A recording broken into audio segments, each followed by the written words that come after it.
Hello friends, welcome to civil engineering destination. आज का video हमारा एक बहुत ही स्पेशल वीडियो रहने वाला है। मैंने आपसे कुछ दिन पहले पूछा था कि आपको किस टॉपिक पे वीडियो चाहिए, तो मैक्सिमम बच्चों का एक रिस्पांस आया था कि सर हमें जो एक सिविल की जो ड्राइंग होती है, कंस्ट्रक्शन की जो ड्राइंग होती है वो पढ़ना नहीं आता है। तो आज हम अपने इस वीडियो में सीखेंगे कि कोई भी ड्राइंग को कैसे पढ़ा जाता है, कैसे एनालिसिस उसकी करी जाती है। हमारे पास बेसिकली जो दो ड्राइंग्स है यहाँ पे, आपको जो भी, मैं आपको दोनों ही ड्राइंग के बारे में बताऊंगा। आपको जो भी पसंद है मुझे आप कमेंट में क्लियर कर दीजिएगा। हम अपने नेक्स्ट वीडियो में उसी को लेके डिटेल में बात करेंगे। इसके अलावा देखिए, बहुत ही स्पेशल वीडियो है हमारी, ऑन डिमांड मैं आपके लिए वीडियो लाया हूँ। इसीलिए अगर इस वीडियो पे 100 लाइक्स भी आ जाते हैं तभी मैं इसका सेकेंड पार्ट लाऊंगा, वरना मैं इसको यहीं पे ख़त्म कर दूंगा। जो कि चीज़ इंडिकेट करेगी कि आपको ड्राइंग पढ़ने में इंटरेस्ट, ड्राइंग सीखने में इंटरेस्ट नहीं है। तो इसलिए मेरी आप सबसे रिक्वेस्ट है कि प्लीज़ हमें सपोर्ट करिए। ऐसे वीडियोस बनाने में बहुत टाइम लगता है, मेहनत लगती है, और आपको सीखने को बहुत कुछ मिलता है। ठीक है, तो इसके लिए प्लीज़ हमें सपोर्ट ज़रूर करिए और वीडियो को लाइक ज़रूर करिए। चैनल को सब्सक्राइब कर लीजिए अगर आपको अच्छा लगता है तो। अब हम बात करते हैं थोड़ा सा ड्राइंग के बारे में। तो बेसिकली देखिए, इस टाइप की हम लोग ड्राइंग को बोलते हैं जनरल अरेंजमेंट ड्राइंग। ठीक है, इसको हम लोग बोल सकते हैं GAD, या फिर हम इसे फ्लोर प्लान भी बोलते हैं। फ्लोर प्लान ज़्यादा आजकल यूज़ नहीं होता है। बेसिकली हम लोग जनरल अरेंजमेंट ड्राइंग बोलते हैं। बहुत ही इजी पार्ट होता है कोई भी ड्राइंग का कि उसकी बेसिकली स्टार्टिंग कैसे करनी है। अब हमारे पास एक ये ड्राइंग है, जिनको नहीं पता है, ये ड्राइंग मैंने अपने कॉलेज टाइम में बनाई थी जब हम लोग अपना प्रोजेक्ट जमा करते थे। ये पूरी ड्राइंग मेरे ही द्वारा बनाई गई है। ठीक है, तो बेसिकली देखिए, सबसे पहले तो देखना पड़ता है कि आप किस चीज़ के बारे में बात कर रहे हैं।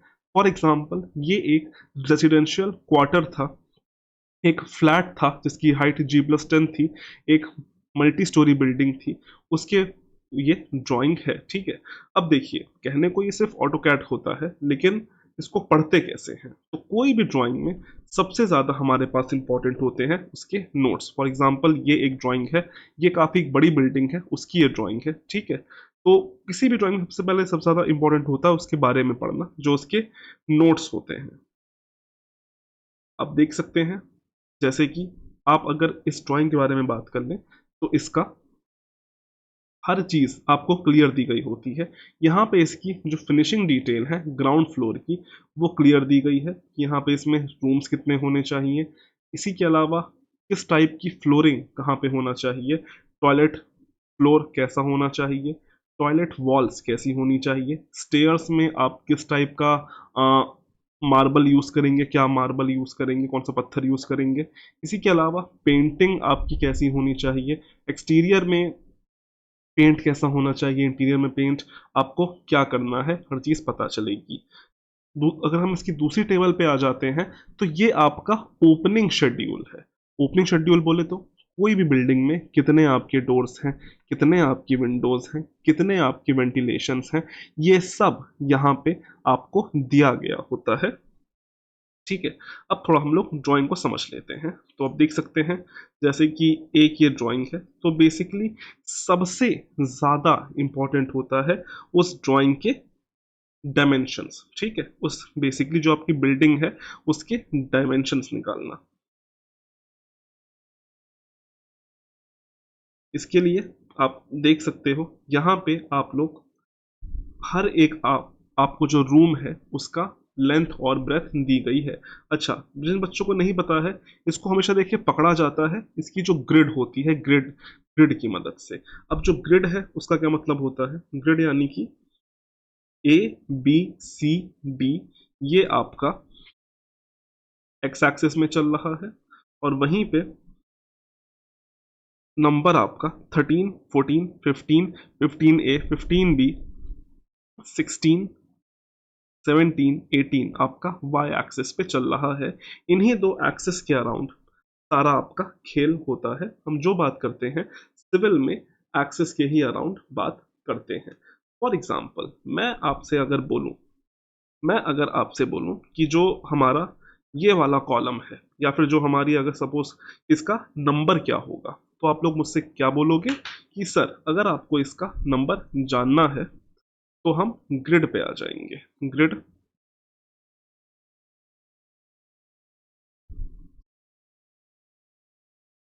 आप देख सकते हो ये इसका 16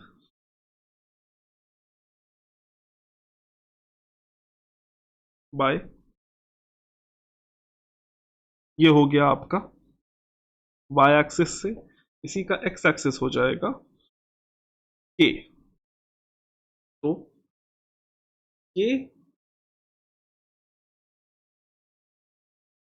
डैश 16 या के कॉमा 16 या के डैश 16 हम इसे लिख सकते हैं। इसका मतलब है कि ये जो बेसिकली हमारा पर्टिकुलर कॉलम है हम इसके बारे में बात कर रहे हैं।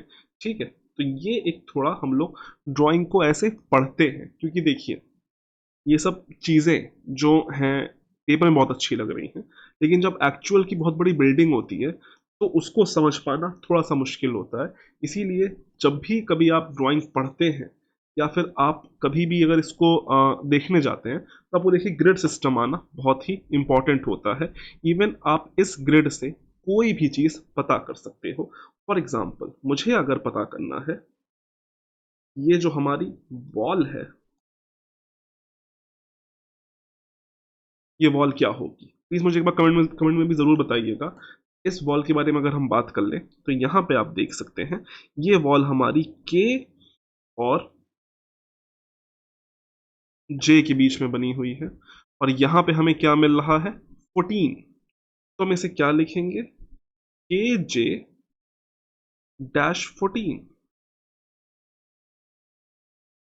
ठीक है, यानी कि हम के जे के बारे में बात कर रहे हैं जो कि हमारा 14 नंबर ग्रिड पे पड़ रही है। कहीं पे अगर कुछ ऐसा लिखा हुआ मिल जाएगा के जे डैश 14, तो इसका मतलब है कि आप इस वॉल के बारे में बात कर रहे हो। अब थोड़ा सा अगर मैं इसी एक वॉल के बारे में बात कर लूं तो इसकी लेंथ क्या रहेगी 5। आप ये डिस्टेंस देखिए,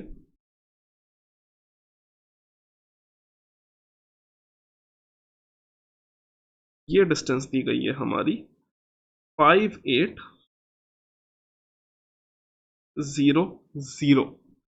यहां से लेके इस कॉलम के सेंटर से लेके इस कॉलम के सेंटर की बीच की डिस्टेंस दी गई है 5800। क्या mm हमेशा यूनिट सिविल में या तो mm में चलेगा या तो मीटर में चलेगा। फिट कभी भी हम लोग यूज नहीं करते हैं, सेंटीमीटर कभी भी हम लोग यूज नहीं करते हैं। अक्सर जो भी ड्राइंग्स होती है 99% केसेस में आपका हमेशा मिलीमीटर में ही चलेगा। ठीक है, इसको अगर आपको कन्वर्ट करना है सेंटीमीटर में तो 580 सेंटीमीटर हो जाएगा या फिर 5.8 मीटर हो जाएगा, इतना ही होएगा। ठीक है, अब ध्यान देने वाली बात यह है कि देखिए ये जो इसमें आपका थोड़ा सा अगर मैं इसको जूम इन कर लेता हूं,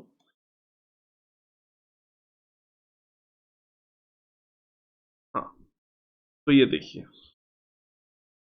जो ये आपकी ये आपका कॉलम है, ये भी आपका कॉलम है। इन दोनों कॉलम के बीच की डिस्टेंस 5800 है। यानी कि अगर मुझे इस दीवार की लेंथ निकालनी है तो उसके लिए मुझे इस कॉलम को माइनस करना पड़ेगा। ये जो आप देख रहे हो इस कॉलम को मुझे माइनस करना पड़ेगा इतना एरिया। ये जो हमारा कॉलम है इसका साइज मैं आपको बता देता हूँ, दिस इज 600 बाय 600। ठीक है, यानी कि ये कॉलम 600 बाय 600 का है, ये भी 600 बाय 600 का है। बात समझ में आ गई है। अब यहाँ पे आप देखिए इसकी सेंटर लाइन आपको मिल रही है। सेंटर लाइन यानी कि इतना हिस्सा हो गया 300, इतना हिस्सा भी हो गया 300। Same goes for this side, इतना हिस्सा हो गया 300, इतना हिस्सा हो गया 300। ठीक है, अब ये जो आपको 300 की लेंथ मिल गई है तो यहाँ पे देखिए 300 आपका जो 300 है इस तरफ वाला निकल गया, 300 आपका इस तरफ वाला निकल गया। हमें चाहिए इस वॉल की लेंथ, टोटल है 5.5800। इसमें से हमको 300 300 ये वाला पोर्शन माइनस करना पड़ेगा। यहाँ पे से 300 ये वाला पोर्शन माइनस करना पड़ेगा। तो 500 माइनस 300 प्लस 300, यानी कि total 500, 5800 minus 600, that is 5200 mm। अब जो हमको ये वॉल बनानी है, ये हमें इसकी टोटल लेंथ इस निकल के आई है 5200। ऐसे ड्राइंग पढ़ा जाता है। कई बार अक्सर देखा गया है, बड़े बड़े जो क्वालिफाइड इंजीनियर्स होते हैं उनको इतनी डिटेल नहीं पता होती है, वो 52 की जगह 58 को ही कंसीडर कर लेते हैं। बिलिंग में 5800 58 ले लेते हैं, बाद में क्या होता है, बिलिंग होती नहीं है, निकलता नहीं है, और आपका जो प्रॉब्लम आ जाती है। ठीक है, तो ऐसे देखिए ये सब कुछ डिटेल्स हैं जो कि आपको पता होना चाहिए। आई थिंक ये बात समझ में आ गई होगी। दूसरी चीज होती है, कोई भी बिल्डिंग में आपकी ओपनिंग्स कितनी है। फॉर एग्जाम्पल ये आप देख सकते हैं विंडोज, ठीक है, W2 करके विंडो को यहाँ पे दिया गया है, W2, ये W2 W2 W2 W2, ये सब आपको देखिए इसकी डिटेल्स मैंने आपको स्टार्टिंग में बताया था, हर जगह ऊपर दिए रहते हैं कि आपका W2 का साइज क्या होगा। ध्यान से देखिए 1800 बाई 2750। अब ये है आपका सिल लेवल। जिनको नहीं पता है सिल लेवल क्या होता है, मैं उनको थोड़ा सा यहाँ पे गाइड कर देना चाहता हूँ। सिल लेवल बेसिकली आपका वो जगह होती है जहां से आपकी खिड़की बनना स्टार्ट होती है। ठीक है, फॉर एग्जाम्पल ये अगर आपकी एक पूरी दीवार है तो आपकी खिड़की ये बनेगी, और ये जो इसका लोअर वाला लेवल होगा इसे हम लोग सिल लेवल बोलेंगे, यानी जहां से आप अपनी खिड़की स्टार्ट करोगे, विंडो स्टार्ट करोगे, उसे आप सिल लेवल बोलोगे। ध्यान देने वाली बात है, ये सिर्फ आपका विंडोज में ही यूज होती है। कभी भी आप सिल डोर्स के लिए नहीं दोगे, क्योंकि डोर में हमेशा ओपनिंग रहती है और आपके वेंटिलेशन में यूज होगी। ठीक है, इस बात को आपको देखिए थोड़ा सा ध्यान देना है। कई बार ऐसे भी होता है कि जो हमारा सिल लेवल है वो हमारा चेंज होता है, एज पर साइट कंडीशन हमको उसको चेंज करना पड़ता है। तो ऐसे यहाँ पे आपको देखिए किसी भी ड्राइंग का हर एक डिटेल पता चल जाएगा। ड्राइंग पढ़ने के लिए हर एक चीज को आपको ध्यान देना पड़ेगा, और देखा जाता है इसका डायरेक्शन कहाँ है। फॉर एग्जाम्पल आप देख सकते हो यहाँ पे नॉर्थ इस तरफ लिखा हुआ है, अगर इसका नॉर्थ इस तरफ है ड्राइंग का, तो साउथ इस तरफ होगा, ईस्ट इस तरफ होगा, वेस्ट इस तरफ होगा। इसी के हिसाब से अब आपको जब आप एक्चुअल में काम करोगे तो आपको बिल्डिंग का नॉर्थ जरूर देखना होगा, वरना ऐसा ना हो कि कल को आप बिल्डिंग ही उल्टी बना दो। ऐसे ही जैसे मैंने आपको बताया है, अब धीमे धीमे करके आपको हर एक चीज देखनी होगी। यहाँ पे आप देख सकते हैं 24 mm वाइड कॉरिडोर दिया गया है, यानी कि बेसिकली जो ये कॉरिडोर रहेगा इसका इंटरनल एरिया 2400 mm रहेगा। यहाँ पे आपकी ये 230 mm की वॉल आ जाएगी, यहाँ पे भी 230 mm की वॉल आ जाएगी। अब अगर हम सबको प्लस कर लेंगे तो 2400 प्लस 230 प्लस 230 तो आ जाएगा 0682860। ऐसे ही करके आपको हर एक चीज का डायमेंशन निकालना है, उसको याद रखना है, ताकि जब आप काम करवाते हैं साइट पे तो कोई आपसे प्रॉब्लम ना हो। क्योंकि देखिए किसी भी बिल्डिंग में बहुत ज़्यादा अगर ओपनिंग होती है या बहुत ज़्यादा डोर्स या विंडोज़ होते हैं तो हर चीज़ का हिसाब रख पाना मुश्किल होता है। इसीलिए हर चीज़ का शेड्यूल दिया जाता है, कौन सी चीज़ कितनी है वो दिया जाता है।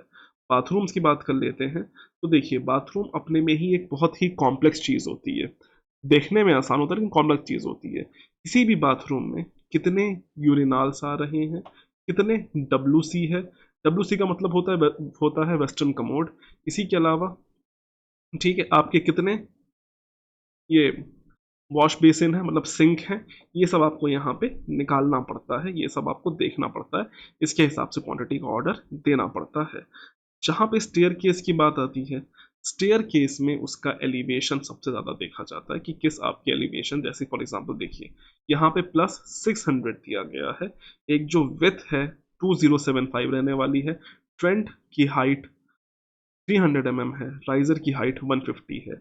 ट्रेंड यानी कि ये जिस पे आप लोग पैर रखते हैं,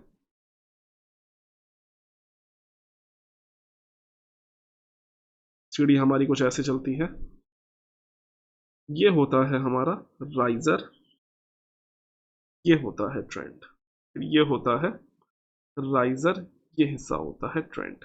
ठीक है, तो ऐसे हमारा चलता जाता है।